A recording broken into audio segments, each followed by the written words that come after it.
नमस्ते दोस्तों, मैं डॉक्टर धीरज हत्ते, हिंदी विभाग प्रमुख, संजीवनी महाविद्यालय चापोली, यशवंतराव चव्हाण महाराष्ट्र मुक्त विश्वविद्यालय नासिक के भाई किशनराव देशमुख महाविद्यालय चाकूर इस अध्ययन केंद्र के द्वारा आप सभी का हार्दिक स्वागत है। हिंदी साहित्य का इतिहास इस एमए हिंदी प्रथम वर्ष का ये जो प्रश्न पत्र है उस प्रश्न पत्र की हम चर्चा कर रहे हैं। इसके पूर्व की तासिका में हमने हिंदी साहित्य का इतिहास जो आदिकाल, भक्तिकाल और रीतिकाल को लेकर है, तो इस प्रश्न पत्र के अंतर्गत अलग अलग जो 4 पुस्तकें हैं उसकी चर्चा इसके पूर्व हमने की थी। आज के इस तासिका में पुनः एक बार आपका हार्दिक स्वागत है। हिंदी साहित्य का इतिहास, इसकी पहली जो पुस्तक है वह साहित्य इतिहास की लेखन परंपरा। इस पुस्तक के अंतर्गत 6 इकाइयां हैं। उसमें से पहली जो इकाई है उसकी आज हम चर्चा करते हैं। साहित्य इतिहास लेखन की परंपरा, इसकी पहली जो इकाई है साहित्य का इतिहास लेखन की आवश्यकता एवं उपयोगिता। तो साहित्य का इतिहास लेखन करने की आवश्यकता क्यों है और उसकी उपयोगिता क्या है, तो इस विषय को लेकर अलग अलग मुद्दों के माध्यम से हमें इसके अंतर्गत समझना है। तो इस इकाई के अंतर्गत साहित्य इतिहास लेखन का अर्थ क्या है, उसका स्वरूप क्या है, उसके बाद दूसरे विषय के माध्यम से साहित्य इतिहास लेखन की जो परंपरा है वो किस प्रकार रही है उसकी चर्चा होगी। उसके बाद हिंदी साहित्य इतिहास लेखन का प्रयोजन क्या है उसकी चर्चा होगी। साहित्य इतिहास लेखन की उपयोगिता क्या है, साहित्य के इतिहास लेखन का दर्शन क्या है या दार्शनिक दृष्टिकोण क्या है, साहित्य इतिहास लेखन की प्रमुख पद्धतियां कौन कौन सी है, आदि बातों को लेकर, आदि मुद्दों को लेकर हम इस पहली इकाई के अंतर्गत चर्चा करेंगे। सर्वप्रथम साहित्य के इतिहास लेखन का आशय क्या है, इसे समझना आवश्यक है। साहित्य का जो इतिहासकार है वह अतीत के सृजन कार्य को, अतीत का जो सृजन कार्य है उसको विभिन्न परंपराओं और विभिन्न धाराओं के रूप में उसे ग्रहण करते हुए युग के विशेष के संदर्भ में उसका विश्लेषण करता है। तो यानी कि ये जो इतिहास है, इतिहास के अंतर्गत क्या होता है, अतीत की घटनाओं का, बातों का विवरण होता है, विश्लेषण होता है। और ये जो साहित्य का जो इतिहासकार है वह अतीत का सृजन करता है, अतीत के घटनाओं के संदर्भ में सृजन करता है। अतीत के सृजन का जो कार्य है उसको विभिन्न परंपराओं के माध्यम से, विभिन्न धाराओं के माध्यम से उसको रूप देने का काम करता है।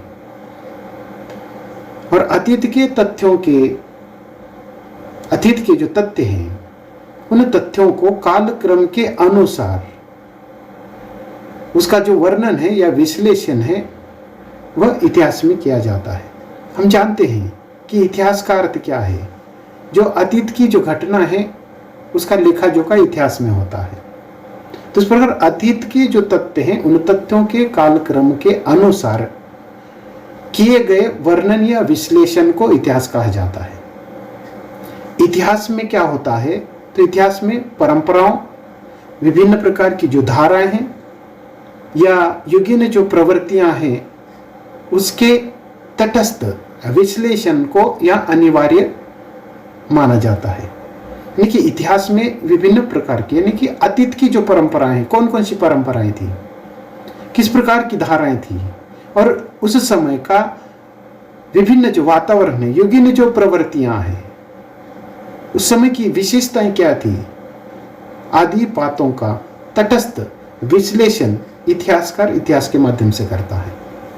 किसी भी साहित्य के इतिहास में प्रामाणिकता अनिवार्य होती है, यानी कि यहाँ प्रामाणिकता के साथ इतिहास का लेखन होना आवश्यक है, ये उसका जो नियम है। तो इतिहास के अर्थात हम साहित्य के इतिहास की बात कर रहे हैं, तो साहित्य के इतिहास लेखन की दूसरी महत्वपूर्ण जो बात है वह लेखक का इतिहास के प्रति वस्तुपूरक दृष्टिकोण होता है। और तो इस प्रकार एक तो तटस्थ होकर, प्रामाणिक होकर और वस्तुनिष्ठ दृष्टिकोण के माध्यम से वह इतिहास का लेखन करता है। हिंदी साहित्य का जो इतिहास है, लेखन का जो वास्तविक जो सूत्रपात है, हिंदी साहित्य के इतिहास लेखन का वास्तविक सूत्रपात अगर कब हुआ है तो 19वीं शताब्दी का जो कालखंड है वह माना जाता है, या 19वीं शताब्दी से हिंदी साहित्य इतिहास लेखन की परंपरा शुरू होती है। और इस शताब्दी के अंतर्गत जो इतिहास लिखा गया है, क्योंकि हम जानते हैं कि एक पाश्चात्य विद्वान जिसका नाम गारसादी ताशी है, सबसे पहले उसने हिंदी साहित्य के इतिहास लेखन का प्रारंभ किया और तत्पश्चात हिंदी साहित्य के इतिहास लेखन की एक लंबी जो परंपरा हमें देखने को मिलते हैं। अनेक ऐसे जो इतिहास है, ग्रंथ है, लिखे गए हैं। तो साहित्य के इतिहास को जानना, उसको समझना हर एक अध्येता के लिए आवश्यक है। हिंदी साहित्य की जो महान परंपरा हैं, उन महान परंपराओं और साहित्यिक प्रवृत्तियों को समझने में अर्थात इस इतिहास की हम सहायता में मिलती है, या इस इतिहास के आधार पर ही हम क्या करते हैं, हिंदी साहित्य की जो महान परंपराएं हैं, महान साहित्यिक जो प्रवृत्तियां हैं, उसको समझने में हमें सहायता मिलती है। साहित्य की सांस्कृतिक चेतना को हम इतिहास के माध्यम से ही जान पाते हैं। तो इस प्रकार जो साहित्य की जो सांस्कृतिक चेतना है, साहित्यिक सांस्कृतिक चेतना को जानने के लिए भी हम क्या करते हैं, इतिहास का आधार लेते हैं, या इतिहास के माध्यम से ही हम विभिन्न साहित्यिक जो सांस्कृतिक चेतना है उसको समझ सकते हैं। तो इस प्रकार हिंदी साहित्य का पहला इतिहास लेखन करने का जो काम है गारसादी ताशी ने किया है। तो सबसे पहले इतिहास ग्रंथ लेखन का प्रारंभ गारसादी ताशी ने, अर्थात उनके द्वारा लिखा गया जो इतिहास है वो फ्रेंच भाषा में, जिसका नाम इस्तिबार दिला लिटरेचुर हिंदुस्तानी है। और उसके बाद हिंदी साहित्य इतिहास लेखन की एक सुदीर्घ जो परंपरा है चल पड़ी है।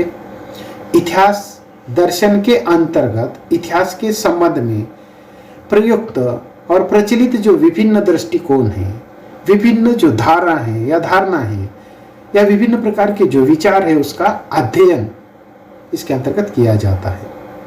तो इस प्रकार ये जो पहली इकाई है, इस पहली इकाई में हिंदी साहित्य इतिहास के अर्थ तथा स्वरूप को समझकर उसके लेखन की परंपरा का विवेचन किया गया है। साहित्य इतिहास की जो उपयोगिता है और उसकी जो आवश्यकता है उसको स्पष्ट करते हुए साहित्य इतिहास लेखन की विभिन्न जो पद्धतियां हैं उसका विश्लेषण भी इस पहले इकाई के माध्यम से, यानी कि साहित्य का इतिहास लेखन की जो आवश्यकता एवं उपयोगिता है उसके अंतर्गत हम, तो इस इकाई के अंतर्गत सबसे पहले हमें साहित्य इतिहास, उसका अर्थ और स्वरूप क्या है उसको समझना है। हम सब जानते हैं कि इतिहास का जो सामान्य अर्थ है ऐसा ही हुआ या ऐसा ही था, जो इतिहास, यानी कि इतिहास का सामान्य अर्थ ऐसा ही था या ऐसा ही हुआ, यानी कि इतिहास में अतीत कालीन जो महत्वपूर्ण घटना है, इकाइयां हैं, उसका वर्णन होता है। लेकिन केवल घटित घटनाओं को शब्दबद्ध करना ही इतिहास नहीं है। विस्तृत अर्थ में अगर इसे हमें देखना है तो अतीत के किसी भी तथ्य, तत्व एवं प्रकृति के वर्णन, उसका विवरण, विवेचन एवं विश्लेषण को, जो कि काल विशेष या कालक्रम की दृष्टि से किया गया है, इतिहास कहा जा सकता है। अर्थात केवल घटित घटनाओं को शब्दबद्ध करना इतिहास नहीं है।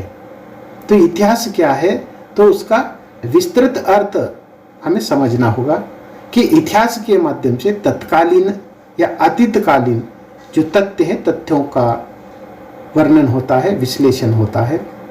उस समय के जो तत्व हैं, उस समय के जो प्रकृति के जो वर्णन है या विवरण है या विवेचन, विश्लेषण, इनकी बहुत विस्तार के साथ काल विशेष और कालक्रम की दृष्टि से ये जो तथ्य है, तत्व है, प्राकृतिक वर्णन है, उसका विवरण विश्लेषण किया जाता है। तो इस प्रकार प्राचीन काल से अध्ययन की विशेष शाखा के रूप में भारत में इतिहास का अध्ययन और उसका जो लेखन है कार्यरत है। तो इस प्रकार के इतिहास को लेकर अलग अलग जो दृष्टिकोण है हमें देखने को मिलते हैं। इतिहास के प्रति भारतीय जो दृष्टिकोण है आदर्श मूलक तथा अध्यात्मवादी रहा है। तो वही पाश्चात्य इतिहासकार प्रायः यथार्थवादी दृष्टिकोण को अपनाते हुए नजर आते हैं। समय के अनुसार इतिहास की जो व्याख्या है बदलती गई है या बदलती हुई दिखाई देती है और उसमें धीरे धीरे समय के साथ व्यापकता आती गई। जब हम साहित्य इतिहास की चर्चा करते हैं तब हमारे मन में पहला जो प्रश्न है उपस्थित होता है कि वे कौन कौन से तत्व हैं जो किसी रचना को साहित्य इतिहास के रूप में परिभाषित करते हैं। क्या साहित्य इतिहास केवल रचनाकारों या उनके द्वारा लिखी गई रचनाओं या हिंदी साहित्य के अंतर्गत आने वाली विभिन्न जो विधाएं हैं उन विधाओं का काल क्रम के अनुसार संकलन मात्र ही इतिहास है? तो ऐसे कई प्रश्न हमारे मन में उपस्थित होते हैं। तो इस प्रश्न को लेकर डॉक्टर लक्ष्मी सागर वैष्णव जी ने लिखा है कि इतिहास और इतिहास लेखन न केवल साहित्य का पुरातत्व या अतीत का इतिवृत्तात्मक विश्लेषण है, लेकिन केवल इतिहास लिखना या साहित्य का इतिहास उसके माध्यम से केवल जो पुरातत्व है या अतीत का जो घटनाक्रम है उसका विश्लेषण नहीं है। न तो केवल उसमें साहित्यकारों की जो जीवनियां हैं या कवियों का कविवृत्त या कवियों की जो कविता है उसका संग्रह है, वह भी नहीं है। न केवल विभिन्न प्रकार के जो स्रोत हैं उन स्रोतों की खोज, वह भी इतिहास नहीं है। न केवल भाषा वैज्ञानिक अध्ययन है, न पाठालोचन है, न केवल विधाओं और आंदोलनों का विकास क्रम है। तो ये सारी बातें उसके अंतर्गत आती ही है, परंतु इसके अलावा साहित्य इतिहास के अंतर्गत मानव जीवन की जो ऊर्जा है उसके साथ साथ उसके सूक्ष्म स्फुल्लिंग या उसकी जो चेतना है उस चेतना को व्यापक बनाने की दृष्टि से जो ज्ञान है उसका विशेष रूप से उसके अंतर्गत वर्णन होता है। उसी कारण उसका अपना एक स्वतंत्र और सर्वोच्च इतिहास को साधन माना गया है। यानी कि केवल ये सारी जो बातें हैं जो इतिहास के माध्यम से हमारे सामने आती हैं, जिसके अंतर्गत हम देखते हैं कि विभिन्न प्रकार की घटनाओं का जो उसको जो शब्दबद्ध किया गया है उसको हम इतिहास नहीं कहते हैं। तो इतिहास ये जो अर्थ है वो बहुत व्यापक है। अतीत में विभिन्न प्रकार के जो तथ्य है, तत्व है, प्रकृति है या उस समय घटित जो विभिन्न प्रकार का जो इतिवृत्त है या विशिष्ट कवियों का या व्यक्ति का जीवन वृत्त, ये सारी बातें तो उसके अंदर होती ही, लेकिन उसके साथ साथ मनुष्य के लिए आवश्यक जो ऊर्जा है या मनुष्य को सूक्ष्म जो उसकी चेतना को जागृत करने का जो काम है साहित्य इतिहास के माध्यम से होता है। तो इस दृष्टि से उसका अपना एक स्वतंत्र स्थान है, महत्व है। वह एक ऐसी खोज का माध्यम है, इतिहास एक ऐसी खोज का माध्यम है जिसके मानव मन का जो पक्ष है ढूंढा जाता है, जो हमारे अस्थि चर्म में अस्तित्व से ऊपर है। तो इस प्रकार यहाँ डॉक्टर लक्ष्मी सागर वैष्णव जी ने ये बात कही है। वे आगे कहते हैं कि मैं साहित्य इतिहास को ज्ञान की ऐसी विधा मानता हूँ जो कृतियों के अध्ययन द्वारा निरंतर परिवर्तनशील जीवधारियों का सार्वभौम के भीतर विकास अर्थात स्थिर करना है। तो इस प्रकार ये जो विभिन्न जो बातें हैं, अतीतकालीन जो घटनाएं हैं, उसकी तो जानकारी उसके अंतर्गत मिलती है, लेकिन मनुष्य को जागृत करने का काम, उसकी ऊर्जा को तेज करने का काम, विकसित करने का काम, या इन विभिन्न कृतियों के द्वारा, उसके अध्ययन के द्वारा परिवर्तनशील जीवधारियों का सार्वभौम विकसित करने का काम इतिहास के द्वारा किया जाता है। तो इस प्रकार का विचार लक्ष्मी सागर वैष्णव जी व्यक्त करते हैं। तो इस प्रकार लक्ष्मी सागर वैष्णव जी के इस विचार के अनुसार यह बात स्पष्ट होती है कि साहित्य इतिहास ज्ञान की शाखा है, जिसके अंतर्गत साहित्य के माध्यम से मानव की समग्र जो वैचारिक एवं मनोगत चेतना है, उसका विकास का अध्ययन इतिहास में संभव है। तो इस प्रकार केवल इतिहास के माध्यम से अतीत की घटित घटनाओं का वर्णन या विश्लेषण नहीं है, तो हिंदी साहित्य या किसी भी इतिहास के माध्यम से मानव की समग्र जो वैचारिक और मनोगत जो चेतना है, उसका विकास उसके अंतर्गत संभव होता है या उसके माध्यम से होता है। ये बात उन्होंने कही है। साहित्यिक इतिहास में हम साहित्यिक रचनाओं का अध्ययन ऐतिहासिक दृष्टि से करते हैं। तो इस प्रकार इतिहास और साहित्यिक इतिहास के अंतर्गत क्या अंतर है? तो इतिहास के माध्यम से अतीतकालीन ये जो विभिन्न घटना है, उन घटनाओं का तो अध्ययन करते ही है, उसके साथ साथ मानव का समग्र वैचारिक और उसका जो मनोगत चेतना है, उसका भी विकास होता है। लेकिन साहित्यिक जो इतिहास है, उसके माध्यम से हम विभिन्न साहित्यिक जो रचना है, साहित्यकार हैं, उसका अध्ययन ऐतिहासिक दृष्टि से करते हैं। हम जानते हैं कि कोई भी रचना मानवीय क्रियाकलापों से भिन्न नहीं होती है, अर्थात हर रचना के अंतर्गत समाज का वर्णन या चित्रण होता है। तो साहित्य शब्द का ही अर्थ जो कि साहित्य समाज का आईना है, इसलिए तो कहा गया है। और इस दृष्टि से कोई भी रचना मानवीय जो क्रियाकलाप है उससे अलग नहीं होती है। उस रचना में मानव, उसके साथ समाज है और तत्कालीन जो परिवेश है उसको अपने यथार्थ रूप में, उसके साथ साथ विभिन्न संभावनाओं के साथ उसको चित्रित किया जाता है। जब हम साहित्य इतिहास के जो तत्व हैं, उन तत्वों की चर्चा करते हैं, तो निश्चित, स्पष्ट और सम्मानित निष्कर्ष तक हम पहुंच जाते हैं।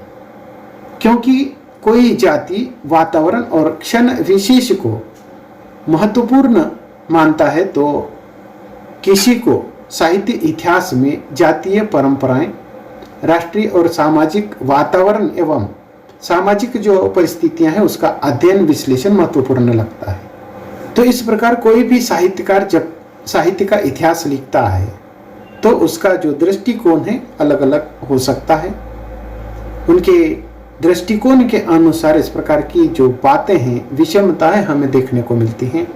तो इस दृष्टि से कोई रचनाकार के व्यक्तित्व को महत्व देता है, तो कोई उसकी रचना को महत्व देता है, कोई तत्कालीन जो वातावरण है उसको महत्व देता है, कोई समाज को महत्व देता है।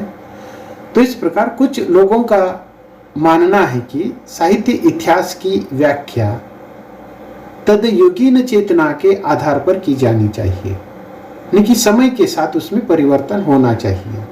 समय के साथ साहित्य इतिहास की जो व्याख्या है वह बदलनी चाहिए। रिचर्डस, विलियम बेटमन आदि ये जो पाश्चात्य विद्वान हैं, जिन्होंने मनोविज्ञान, मनोविश्लेषण और अर्थ विज्ञान के आधार पर साहित्य के विभिन्न पक्षों की समय समय के साथ व्याख्या की है। क्या है साहित्य का इतिहास, क्या है उसका अर्थ और उसके स्वरूप को लेकर हमने यहाँ चर्चा की है। आज के लिए बस इतना ही, हम यहाँ रुकते हैं। अगली ताशिका के अंतर्गत साहित्य इतिहास लेखन की जो परंपरा है उसकी हम चर्चा करते हैं। धन्यवाद।